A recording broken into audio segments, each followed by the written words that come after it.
Dean mengantarkan Tias pulang ke rumah. Namun Dean masih melihat Tias yang tertidur pulas.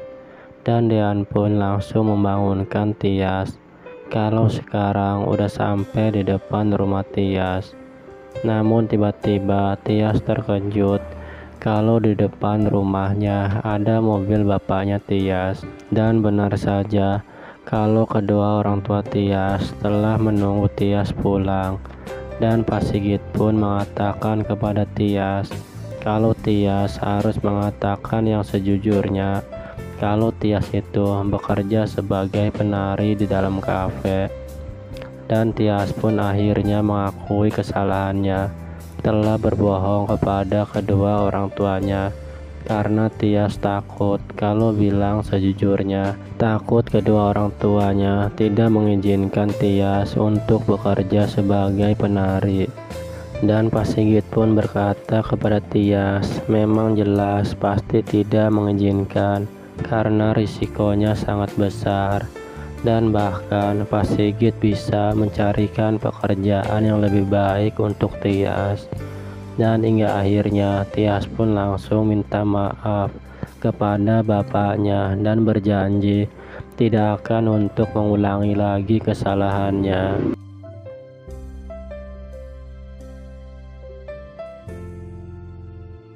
Di sisi lain, Hani ingin melakukan balas dendam kepada Gino karena menurut Hani sendiri, Jidan tidak bisa lagi untuk diandalkan untuk membalas semua dendam Hani kepada Gino.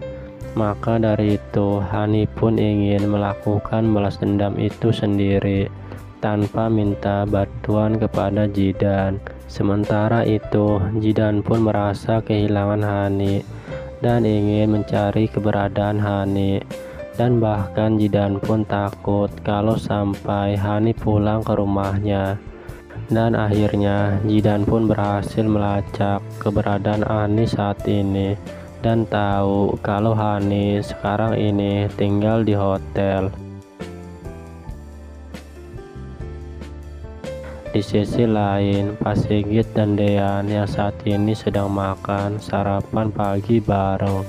Tiba-tiba Aura datang dan teriak meminta kepada Dean kalau Aura ingin berangkat sekolah harus diantarkan oleh Bude Tias. Namun Dean tidak ingin menuruti keinginan Aura karena menganggap kalau Tias harus mengantarkan Aura berangkat sekolah. Takut Tias sedang sibuk ada kegiatan lain. Dan hingga akhirnya Dean pun harus membujuk Aura agar Aura tidak sedih lagi dengan cara Dean berpura-pura menangis agar mau maafin papanya. Dan akhirnya Aura pun mau maafin dengan syarat Dean harus mengantarkan Aura kepada rumah Tias. Lalu Dean pun akhirnya menuruti keinginan Aura dan mengantarkan Aura untuk bertemu dengan Tias. Dan Aura pun sangat senang sekali bertemu dengan Tias bersama neneknya. Sementara itu, Hani saat ini sedang ada di kafe. Namun Hani mendapatkan panggilan telepon dari resepsionis hotel kalau ada orang yang sedang mencari Hani dengan ciri-ciri yang pernah Hani katakan. Dan menurut Hani benar saja kalau itu pasti Jidan yang sedang mencari keberadaan Hani. Namun di saat Hani mau pergi dari kafe itu, tiba-tiba Gino datang dan duduk di kafe yang sama dengan Hani. Lalu Hani pun berencana ingin melakukan sesuatu kepada Gino karena menurut Hani ini adalah waktu yang tepat untuk Hani balas dendam kepada Gino. Lalu Hani pun memberikan surat kepada Gino melalui pegawai di kafe itu. Lalu Gino pun terkejut dengan isi tulisan itu. Dan bahkan Gino pun curiga kalau orang itu pasti tahu tentang masalah Gino dengan Hani. Lalu Gino pun melihat orang yang telah mengirimkan surat itu kepada Gino.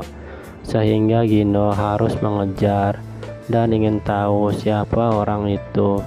Namun Hani rupanya sangat ketakutan kalau sampai Gino berhasil menangkap Hani. Namun di satu sisi Jidan langsung melihat Hani yang sedang dikejar oleh Gino, dan Jidan pun langsung menolong Hani karena tidak ingin kalau sampai nanti Gino berhasil menangkap Hani.